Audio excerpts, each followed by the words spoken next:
छाया हुआ है और इस कोरोना काल में जो सबको लग रहा है कि समाधान इसका एक ही है, वो है वैक्सीन।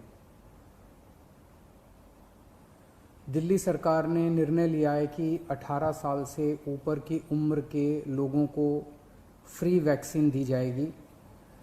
हम कोशिश करेंगे कि इसको जल्द से जल्द और बड़े स्तर के ऊपर कैसे लोगों को वैक्सीन किया जाए, इसका पूरा प्लान तैयार किया जा रहा है। आज सुबह हम लोगों ने दिल्ली में 1,34,00,000 वैक्सीन खरीदने की मंजूरी दी है। हम कोशिश करेंगे कि ये जल्द से जल्द वैक्सीन खरीदी जाए और लोगों को लगाई जाए। इस महामारी में वैक्सीन एक समाधान निकल के आ रहा है। वैक्सीन जिन लोगों को लगी है उनका एक तरफ कोरोना नहीं होता, या जिनको होता है उन लोगों को माइल्ड होता है।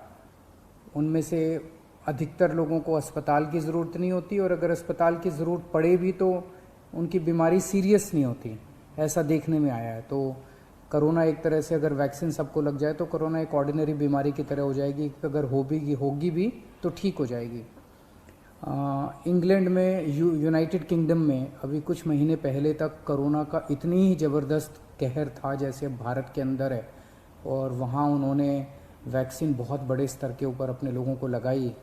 तो कोरोना के अंदर उस लहर के ख़त्म होने का एक बहुत बड़ा कारण एक्सपर्ट्स वैक्सीन को मानते हैं कि जिस इंटेंसिटी के साथ, एग्रेसिवनेस के साथ कोरोना वैक्सीन लगाई गई इंग्लैंड में, उसका कोरोना की लहर को ख़त्म करने में बड़ा योगदान रहा।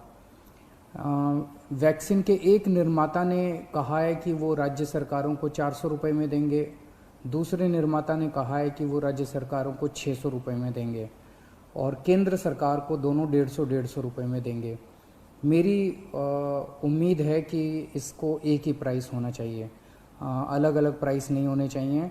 उनमें से एक निर्माता का मैं इंटरव्यू देख रहा था जो कह रहा था कि 150 रुपये में जब वो केंद्र सरकार को दे रहे हैं तो उसमें भी उनको फ़ायदा हो रहा है। तो अगर 150 रुपये में भी उनको फ़ायदा है, उसमें नुकसान नहीं है, तो 400 रुपये में और 600 रुपये में तो बहुत ज़्यादा फ़ायदा है। ये समय ऐसा है जो कि इंसानियत को मदद करने का समय है। ये समय ऐसा है जो प्रॉफिट कमाने का समय नहीं है। देश भर के अंदर केंद्र सरकार ने कई दवाइयों के प्राइसेस के ऊपर कैप लगाए। अलग अलग राज्य सरकारों ने हॉस्पिटल्स के प्राइसेस के ऊपर कैप लगाए कि अस्पताल जो हैं इससे ज़्यादा नहीं ले सकते दाम, इस चीज़ के इतने लेंगे, इस चीज़ के इतने लेंगे। ऐसे समय में जब सारा देश मिलके कोरोना की लड़ाई लड़ रहा है, मैं समझता हूँ एक तरफ मैं वैक्सीन मैन्युफैक्चरर्स से अपील करता हूँ कि एक तरफ वो खुद भी इस प्राइस को खुद ब खुद 150 रुपये पे ले आएंगे।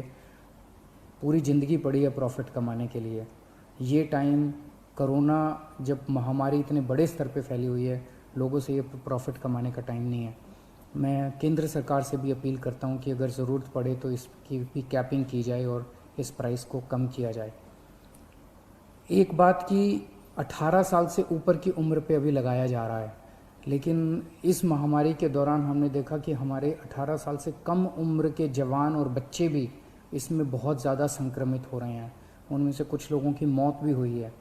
तो उनके लिए भी अब हमें सोचने का टाइम आ गया है कि अगर यही वैक्सीन्स उनको भी लगाई जा सकती हैं, उनके लिए भी सेफ़ और इफ़ेक्टिव हैं, तो यही वैक्सीन लगाई जाएं। और अगर ये वैक्सीन्स उनको नहीं लगाई जा सकती, दूसरी वैक्सीन्स की ज़रूरत है, तो मैं उम्मीद करता हूँ कि जल्द दूसरी वैक्सीन्स भी ईजाद होंगी जो बच्चों को भी लगाई जा सकें, उनको भी सेफ़ हो और इफ़ेक्टिव हो। दिल्ली में ऑक्सीजन बेड्स बढ़ाने का इस टाइम बहुत बड़े स्तर पे हम लोग काम कर रहे हैं। अभी मैं राधा स्वामी सत्संग ब्यास के वहाँ पे जो एक सेंटर बनाया गया है उसका मुआयना करके आ रहा हूँ। आज सुबह 10 बजे वो मरीजों के लिए खोल दिया गया है। लगभग 500 बेड्स शुरू किए जा रहे हैं। आज 150 बेड्स हैं, अगले 1-2 दिन में 500 बेड्स हो जाएंगे। उसके 2-4 दिन के अंदर इसको 2000 बेड्स तक और फिर 5000 बेड्स तक ले जाया जाएगा। इसके साथ साथ वहीं पे 200 बेड्स का आईसीयू भी तैयार कर रहे हैं राधा स्वामी सत्संग में। और तो मैं उम्मीद, इसी तरह से पूरे दिल्ली के अंदर कई जगह फैसिलिटीज़ क्रिएट की जा रही हैं ऑक्सीजन बेड्स की।